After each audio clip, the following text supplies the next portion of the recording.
With Warframe's new update, people are being insanely overly negative about DE's latest quest meant for new players, The Teacher. This quest is meant to teach new players modding at a very bare bones level, which people seem to be forgetting. While I believe this quest does have shortcomings, certainly, it is not perfect. After watching a couple of videos on it, I thought, because I was on vacation when it came out, I thought this quest was like the Antichrist. So I played it for myself, started writing the script. My quick personal opinion is that the quest has really great polish and really good story beats, but like a lot of us here, could benefit from a little bit more meat, if you know what I'm saying. For the videos I watched, there were some great criticisms and some pretty annoying ones, actually, as well.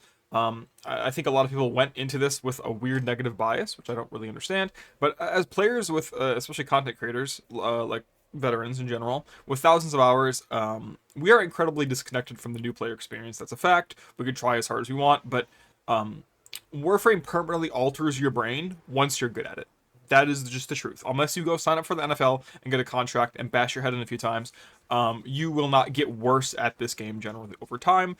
It is a very knowledge-based game, and it's hard to. It's like riding the bike every time. Everyone takes Warframe breaks generally, especially us players with thousands of hours. You can't lose the ball knowledge.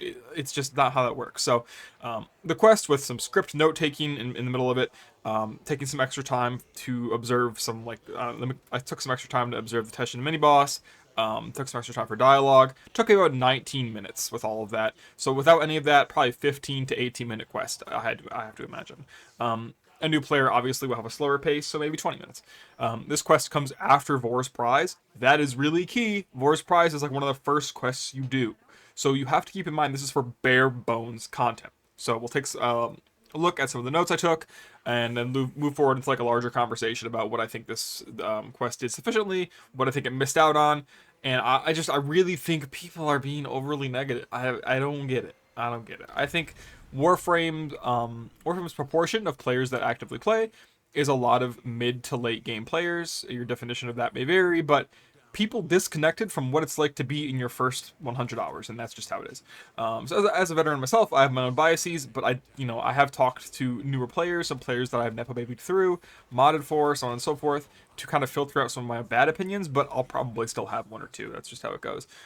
Additionally, on my channel, I actually have a series called Warframe University. You can go check that out. I did drop the series. It's got 3 episodes that I think are really useful, and I have heavily scripted and heavily edited that I did a lot of work on. So if you are still struggling with modding or want a little bit of extra information, you should go check those videos out. I think they're really good. So let's get started. Let's talk about what this does well. So first of all, small complaint. Obviously, you need to be in the Drifter Camper Orbiter. Slight annoyance, but for this video, it doesn't matter. I left a note here, so I'm reading it. I just like reading my mouth. You know how it goes. It starts with a pretty sufficiently fun like run and gun little segment through Earth. Earth is one of the better tile sets. A lot more open. Once you get to Venus, you kind of want to blow your brains out, but that's whatever. Earth is nice. Moving through it felt good. Really compelling little story bits, almost off rip, which was nice. Meeting Teshin was really fun. Lotus is kind of acting like a wine mom, and Teshin is acting like a beer uncle. Really enjoyable stuff there. I can imagine a new player feeling really compelled by a lot of the polish this quest has to offer. One really annoying complaint I saw. This is from the content creator Kai, who makes really good content and was one of like the best rising Warframe content creators at the moment. Is that the Earth segment was too easy. He brought a AX52 with max rank Serration and some other mods against level 3s. I'm not going to be spaz about it, but like late game players and even mid game players just forget how awful the starting weapons are statistically. I myself went in with an unmodded MK1 Breton that I bought from the store just for the quest, and a Zero mod Excalibur. And my time to kill felt completely reasonable. There is something to be said about the Warframe early game being too easy. There is. Or boring. I shouldn't even say easy. Those two aren't really the same in my opinion. But I don't think late game players are who we need to be surveying on that, including myself. I don't think, I don't know what's wrong with the Warframe early game. Maybe there isn't anything wrong with it anymore. Because when you're new, those things that are normally boring just are a lot more engaging because they're a lot more novel. That usually will carry you through the beginning. So yeah, with my unmodded MK1 Brighton, I felt like I had a totally reasonable experience in terms of time to kill. Moving around felt really good. I brought the Praetos with me, so that obviously felt a lot better. But yeah, I had a really good time. And then another complaint that I saw that was really, really relevant, and this is one of the better complaints by Kai, is that Teshin has some wording in it, and I'll play the clip back, But basically, Teshin talks about elemental damage here, specifically electricity and magnetic elemental damage. The wording that Teshin uses is very poor. Again, I'll play the clip. Can you not see? They are outfitted with advanced corpus shields, vulnerable only to electric elemental attacks. Your body. But basically, it heavily insinuates, in my opinion, and in the opinion of probably almost anyone who reads it, that the enemy's shields can exclusively be destroyed by electric or magnetic damage. After some thought, yeah, I agree with this criticism. I think it's kind of misinformation, especially right now. I think and you guys can put in the comments if you have any thoughts on that. But we have a lot of Destiny 2 refugees right now. And in Destiny 2, I believe that game has a mechanic with that, where like shields have like elemental protections, and you can only break them with a certain element damage. So like, I think that that's kind of misinformation. But also, we also kill Corpus units on the way to Teshin's crib, so that's kind of why I'm a little bit confused. And why I don't think the misinformation is that bad, but it is a simple word change. I mean, something like, these shields will take more damage from electricity, give that a try, or whatever, you know. Or, like, I have a bad Teshin impression, I'm not going to do that, it's embarrassing. But, I do think that that was one of the biggest blunders, if not the biggest blunder, of the explanation, just because that is a really common game mechanic, but it is not present here in Warframe. So I could see a player making that mistake and feeling really confused and maybe even a little bit burdened. I believe there is sufficient education on mod fusion and endo dissolution. These are two really important concepts because as an early game player, now granted, it's changed a lot for me. Like, for example, I didn't have like my first max rank Serration till like 600, 1,000 hours or something. Endo is a lot more plentiful. Credits are a lot more plentiful than they used to be. And also, I was like 15, so whatever. So yeah, mod fusion, endo dissolution, really important concepts, especially the dissolution for getting extra endo, extra credits, whatever. Pretty sufficient education. As you guys know, the mission ends, or the quest ends, with a rescue into a capture into a sabotage. That was masterfully done, in my opinion. That was really impressively done, actually. Probably one of my favorite parts about this quest is that it introduces, within a matter of like 5 minutes or less, the fundamentals of 3 really simple game modes. But it lets you like run through them so you get some muscle memory. I thought that was really well done.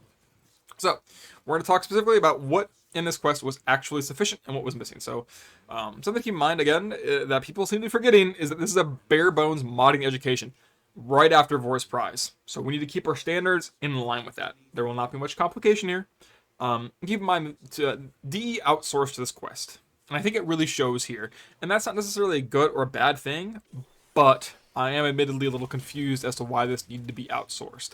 I'm assuming it was outsourced to professionals in this kind of education thing. It could be because of the natural disconnect that devs have from the average new player. If that's the case, that makes complete sense. That's probably an approach I would take if I were a business. But keep in mind, this is supposed to be bare bones. There were players who were not modding their weapons or warframes, wondering why the game is unfun for them. You have to keep this in mind. I am detached from that experience. Many of you are who are watching this. But you need to keep it in mind. It's not that the players are dumb. It's that Warframe has historically done a really poor job at teaching players how to play their game and have the most fun of it. Because the difficulty in Warframe and the modding and stuff is what makes it fun for me, at least. You know, so anyway, moving on. So the actual like numerical physical process of modding, putting the mod onto the Warframe and semi-explaining what it does, is fairly sufficient. A little more could have been expanded on, but this is the most important thing to be done right, and it was not done wrong. It was done at a serviceable level, maybe slightly above, maybe slightly below serviceable, but serviceable nevertheless, and I'm happy about it. This is the most important thing that needed to get done. It's just, you could put the mod onto the Warframe, and if it matches the polarity, there you go. Awesome. The way damage works and how it affects certain factions or defenses was mostly sufficient. There would definitely, I mean, an extra 20, 30 seconds touching on, like, armor or whatever. Again, this is where the misinformation, quote-unquote, I don't really consider it that totally, but it kind of is where we talk about like magnetic damage and electricity damage are not exclusive to shields, they just help deal with it. So I think that could have been changed, would have been really important. Getting stronger through mods is pretty sufficient. I think that it would have been nice if Lotus had you equip like multiple mods on multiple things, like towards that end segment where you equip like your vitality, you put points into your Stormbringer. I think there could have been more substance there in equipping a lot more mods to get the muscle memory of, oh, I'm putting Fury on my melee, I'm putting maybe a fire rate mod or a pressure point mod, you know, whatever. Stuff like that would have been nice. The rewards. This is something no one is talking about. The rewards are you get a ton of mods, like 30k credits and a good bit of endo. Also, the Thornback is an actual respectable weapon in my opinion, especially relative to the starter ones. Obviously, the Paris is a lot better than the Bratton, at least from my experience. But the Thornback has a really respectable, like 36% base status chance. So when you're modding for again, statuses are some of the hardest things for a new player to learn. There are so many, there's combinations, all that stuff. But the Thornback being a 36% base status chance means that Warframe players will more easily see what their modded statuses are doing, and also like how it's impacting like status weighting and stuff. I think they're with the Thornback, they're much more likely to weasel their way accidentally, to fall down that rabbit hole, and have a really good time with it. I've always been saying, I think that the Nadaruk is where people start enjoying Warframe, unironically, because you could feel the power trip, and that's what the game is, right? It's like a power trip game, power fantasy. Once you get to Nadaruk, like your third eye opens. I don't know, your third, fourth, fifth, sixth, seventh eye open. Thornback is hopefully the third eye for a lot of players. With modding, hopefully that works really well. I think it's a great reward, and I think it will give a lot better feedback when players are trying to mod with it. It does kind of look like a Nerf gun or like a gun from Halo, but whatever, I'm fine with that. The story beats here are really good actually. For a quest that's meant to be like educational, I love the story beats here of like, again, Teshin being like a beer uncle, Lotus being like a wine mom. We get their personalities. We can see how Lotus feels about locking the Tenno up in the dream and wiping their memories of being child soldiers. Kind of neat. Sorry that hopefully they didn't spoil you, but if you're here, I'm assuming you're not a new player. So yeah, everything in terms of story, I think here was basically perfect. A little more would have been nice, but I'm not gonna complain. So what do I think is actually missing? This is the part that people are being so painfully dramatic about. The truth is, I firmly believe you could easily write a college level course on Warframe and weapon modding. There's like 600 weapons, 60 frames, so many mods, like more than 1,000. Like the guns work in such different ways. There's such niche interactions. It's really complicated. And creating a high quality while still digestible experience for that sheer amount of content is basically impossible, especially from the perspective of a business, and time spent creating like new content. So like, sure, we could create the teacher quest that is of insane quality, but the truth is that benefits not as many people as newer pieces of content, like our mushroom friend and all that stuff, which I'll make a video on that. I think that content is a little bit interesting. Anyway, ranked over. So what do I think? Again, please, the over negativity is kind of cringe. I think I'm not used to it from the Warframe community. It's generally very positive. And like, granted, we should be criticizing things we don't like, but there is some overextension. I think people are missing the point, and veterans are known for being. Veterans say the new player experience sucks, and then when they add things that actually generally will help new players, it's annoying. Anyway, I do it too. I honestly do it too. I'm disconnected from that experience. I am not like absolved of guilt. Anyway, what was missed? Status effects. This is the biggest miss in my opinion, because I think the solution would have been really easy. So like, we obviously have like the damage types, but status effects are one of the main reasons we equip it. The damage type as you get to late game becomes not irrelevant. It's important, but it's not really like what you're equipping statuses for. Something literally as simple. You guys know like the drones that spawn, like little orbs. If putting them closer to see electricity's like Tesla effect would have been perfect. Teshin can be like, hey, check this shit out. The lightning bolts are bouncing from enemy to enemy. How cool is that? The extra damage. Awesome.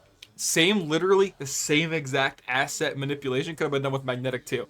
Notice when this orb's shields break, it deals damage to enemies around them. Oh, how exciting. It is really basic, and just moving those orbs together would have made it so you can see what electricity and magnetic actually do as status effects. Because with Thornback, it is a status weapon. Like, look at the base status, it's crazy. So I think that having that would have been really helpful. Players who are playing can see what their statuses are actually doing. I think that's really important. So yeah, having Teshin make you like observe the explosion from magnetic or the Tesla from electricity would have been awesome. And then he'll be like, oh, maybe you should experiment with heat, and like do that later, obviously, because it gives you like heat mods and stuff at the end of the quest. Experiment with these mods, whatever. This is the hardest one to talk about, but I do think that like flow, intensify, stretch stuff could have been slightly touched on. This one I don't have a super solution to, because like we have 3 starter frames, So you can't. The way that stats affect those frames is totally different on each one. There's a way to do it though. I know there is. I just didn't, I'm writing the script and I can't think of anything right now. So, but manipulation of those stats in terms of like corrupted mods and stuff, like that's gonna be half of your build or more on most Warframes. That's just the truth. That's how it is.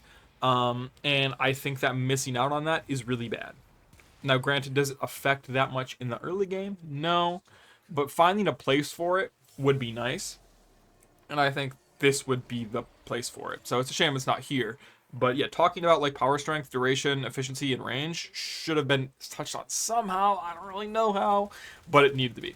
And then damage types, I think needed a closer look. Just a little bit. Like IPS isn't mentioned at all. Impact, puncture, slash. That could have been slightly mentioned. Maybe it's irrelevant. Ah, God, I don't really know. This is where like my veteran bias is like taking over. Just like touching on it real quick could have been nice. But just a tad bit more depth. Maybe testing out the different types. Maybe having like Grenier units, not like fake holograms or whatever, show up so you could see how heat melts armor.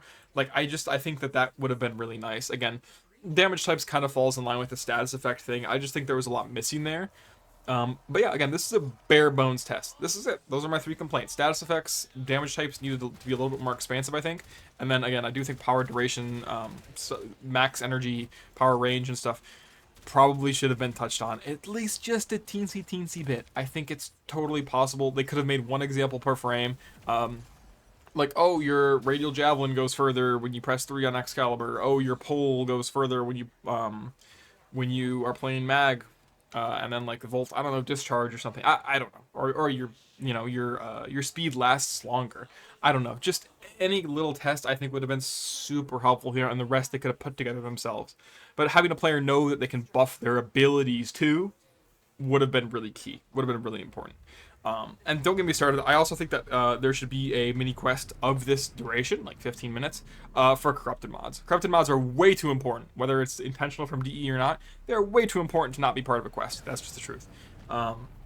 So, conclusion: was the teacher worth it? The quest? I don't know. Like, really, it depends on how much DE spent on it in terms of time and corporate resources. I'm kidding. Okay, it's a solid quest. It serves its purpose. And again, I cannot stress this enough. There were players who were not modding their weapons. I have helped a lot of Baby Tenno, and these people are like, us veterans are so disconnected from what it's like to be a real new player. We are, and that experience is constantly changing. Like I've helped new players. I've seen the mistakes players make. There's like, again, there's 600 weapons, 60 frames, blah blah blah, 1,000 plus mods. It's so easy to make a key mistake that boofs your entire build. Like, it's just so easy. I had someone who I was hanging out with who thought Zaku's ult was like a panic cast ability that you cast when you're in a pickle. I had to explain, like, no, you got to keep that thing up. It gives you evade chance and like keeps your things paused. That's like the opposite of what the vast untime is. D does a poor job explaining the abilities. I mean, like, obviously that's fine. They only get so much text in the text box. I understand, but you cannot take your veteran knowledge for granted. You just can't. I do think that the teacher's scope needed to be expanded just slightly. Again, status effects, a little bit more about damage types, and then how to buff your actual Warframe. Granted, weapons are our main vehicle for dealing damage, but some players really want to play a casting playstyle, and I think, again, I also think Energy Nexus should come from this quest. Just gonna put that one out there. But yeah, I think some players want to play with weapons, and that's fine. But some players also want to use abilities, and I think that both should be accessible. And it feels like while this quest biases weapons, which it should, because weapons are the main method of dealing damage for basically the entirety of Warframe. But I also, I think that modding the Warframe was slept on here. All you do is slap on a vitality. I don't think that's sufficient to teach players the nature of modding the Warframes. But the weapons is sufficient-ish, I guess. Somebody mentioned that end up with a magnetic thorn back. Maybe it should end up with like heat viral. That would probably be really good, actually. But that's beside the point. There is really key missing information in this quest, and the people that are complaining about it are valid to do so, because there is some missing parts here that if it was there, it would be awesome. But the problem is there's a balance that needs to be struck here. You don't want to drop a 20 terabyte information nuclear bomb on a new player's forehead. But you also don't, in my opinion again, you don't want to make Warframe's modding system look completely surface level. And I think the teacher makes it seem kind of surface level. But it's also a beginner quest, so that could also be my bad opinion. I just, the polish on the teacher quest is incredible. I just think the quest needed some more substance to get folks really excited about modding. So anyway, hope you guys enjoyed this rant. I want your thoughts, please. If you're gonna comment though, if you could comment your hours or experience, if you consider yourself like an early game, mid game, or late game player, veteran, new player, whatever. Because I want your opinions. Again, this is a very community centric video, very community centric game, and I really hope you guys enjoyed this one. New video coming up soon. So much love, and just let me know what you thought. Thank you. Take care. Much love to you guys always, and I'll see you soon. Bye bye.